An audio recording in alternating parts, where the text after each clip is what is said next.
আরজি করে তরুণী চিকিৎসক ধর্ষণ খুন কাণ্ডে দোষী সাব্যস্ত সঞ্জয় রায়। তার বিরুদ্ধে ভারতীয় ন্যায় সংহিতার 64, 66 এবং 103-এর এক ধারায় মৃত্যুদণ্ডের নির্দেশ দিলেন না বিচারক অনির্বাণ দাস। পাশাপাশি 50,000 টাকা জরিমানার নির্দেশ। এছাড়াও নির্যাতিতার পরিবারকে 17 লক্ষ টাকা ক্ষতিপূরণের ঘোষণা বিচারপতির। এতগুলি ধারায় দোষী সাব্যস্ত হলেও বিচারকের পর্যবেক্ষণে এটি বিরল ঘটনা নয়। সোমবার সকাল থেকে পূর্ব ঘোষণা মতোই জনবহুল শিয়ালদহ নিম্ন আদালত চত্বর। সঞ্জয় দোষী সাব্যস্ত হওয়ার আগে থেকেই বারবার একই দাবি তুলেছেন আমজনতা। সঞ্জয় রায় একাদশী নয়, সোমবারও সেই একই দাবিতে সরগরম হয়ে ওঠে আদালত চত্বর। তবে কি বিচারের নামে প্রহসন? সঞ্জয় তো একাই নেই, এর সঙ্গে আরো বড় বড় মাথারা আছে। তো শুধু একে দিয়ে বাকিরা বাঁচানোর চেষ্টা করছে। হ্যাঁ, একে দিয়ে বাকিরা বেঁচে যাবে, সেটাই এদের পরিকল্পনা। কিন্তু একার পক্ষে তো এটা করা সম্ভবই না। যে আমিও আমার এক সন্তানের মা, যার সন্তান কাছে সে বুঝতে পারছে যে তার আজকে কি অবস্থা হচ্ছে। এই জন্য আমরা এটা দেখতে এসেছি যে এর বিচার চাই। একজনের পক্ষে এটা করা মোটেই সম্ভব না। একের পর এক report, MIMB report, CFSL report, DNA report, প্রতিটা রিপোর্টেই কিন্তু একা সঞ্জয় রায় রয়েছে এমনটা উল্লেখ নেই। প্রতিটা রিপোর্টেরই উল্লেখ আছে সঞ্জয় ছাড়াও আরও কেউ সেখানে ছিল। CFSL এর রিপোর্ট যে সেখানে যে জায়গা থেকে কাদম্বিনীর মৃতদেহ উদ্ধার হয়েছে সেখানে ধস্তাধস্তির চিহ্ন নেই, এবং DNA রিপোর্ট মিশ্র DNA নমুনা। সেই জায়গাগুলোকে হাতিয়ার করে সাধারণ মানুষের মনে প্রশ্ন, কেন একা সঞ্জয়কে সামনে আনা হলো? এবং তারা প্রত্যেকে বলছেন প্রাতিষ্ঠানিকতা। একার পক্ষে তো এত বড় দোষ করাটা সম্ভব নয়। আমরা চাই প্রত্যেকের শাস্তি চাই। রাজ্যের মুখ্যমন্ত্রী যিনি বলেন আমি জননেত্রী, সেই জননেত্রী হচ্ছে আমাদের রাজ্যের কলঙ্ক, আর কেন্দ্র সরকার দেশের কলঙ্ক। এই দুইজনের আতাশ শক্তিতে আজকে আমাদের এই দশা।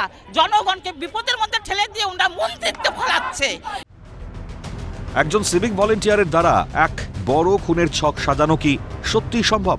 কাদম্বিনী হত্যাকাণ্ড মাত্র একজন সিভিকের পরিকল্পনা? অবশ্যই আছে বলেই তো সবকিছু চাপা পড়ে গিয়ে শুধু ওকে কাঠগড়ায় দাঁড় করাচ্ছে। ভালো করে ইনকোয়ারি হোক, আরও যারা জড়িত আছে তাদেরকে বার করানো হোক, চেষ্টা করুন। সঞ্জয় সাজা ঘোষণার আগে আদালত চত্বরের বাইরে আমজনতার কাতর আর্জি সঞ্জয়কে যেন ধনঞ্জয় হতে না হয়। বড় বড় রাঘব পোয়াল আছে, কিন্তু সঞ্জয় রায়কে বলতে দেওয়া হচ্ছে না।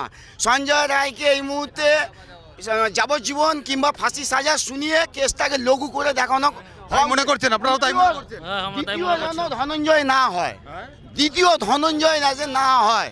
এত বড় ক্রাইম একা ওর সম্ভব না। প্রশাসনও জানে, CBIও জানে, আর গণজনও জানে।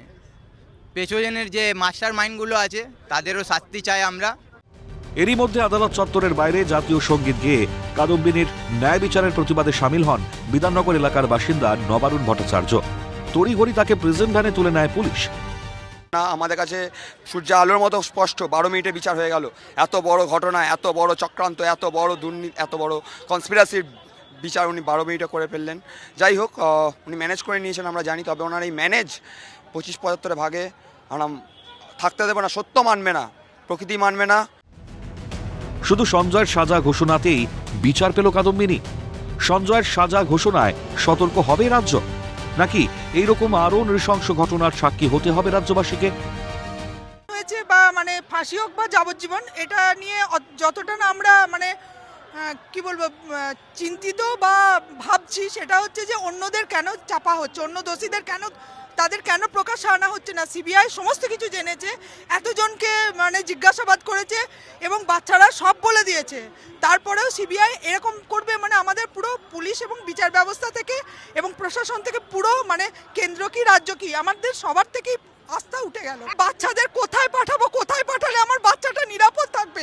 এই রাজ্যে যদি নিজের রাজ্য, আজকে আমাদের এত আমাদের পূর্বপুরুষদের ভিটে, সেসব ছেড়ে আমরা কি চলে যাব এই দুর্নীতির জন্য? কাদম্বিনী কি পেলেন জাস্টিস?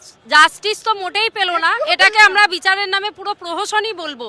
আর এখানে যদি ফাঁসিও হতো সেটা তো মোটেই ঠিক নয়, কারণ সঞ্জয় রায় যে একা করেনি এটা একদম পরিষ্কার আমাদের কাছে। যে নৃশংসভাবে মেয়েটিকে হত্যা করা হয়েছে তাতে ক্যাপিটাল পানিশমেন্টের বিকল্প কোনো কিছু হতে পারে না। আর একটা উদাহরণ পানিশমেন্ট চাইছি, যে ধরনের পানিশমেন্ট দেখে হয়তো বাকি অপরাধীরা ভয় পাবে অপরাধ করতে।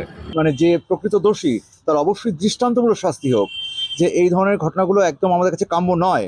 এটা এমন একটা শাস্তি হোক যাতে ভবিষ্যতে এই ধরনের কাজ করবার আগে মানুষ দুবার ভাবে। কি মনে হয় শুধুমাত্র সঞ্জয়ই অভিযুক্ত নাকি? একদমই সেটা নয়, কারণ এর পেছনে একটা বিরাট চক্র কাজ করছে। এত রিপোর্ট, এত তদন্ত কিনারা করতে পারলেন তদন্তকারী আধিকারিকরা? সঞ্জয়ের সাজা ঘোষণায় গতি কমল তদন্তের? রিপোর্ট মোতাবেক সামনে আসবে আরও মাথা? ক্যালকাটা নিউজ।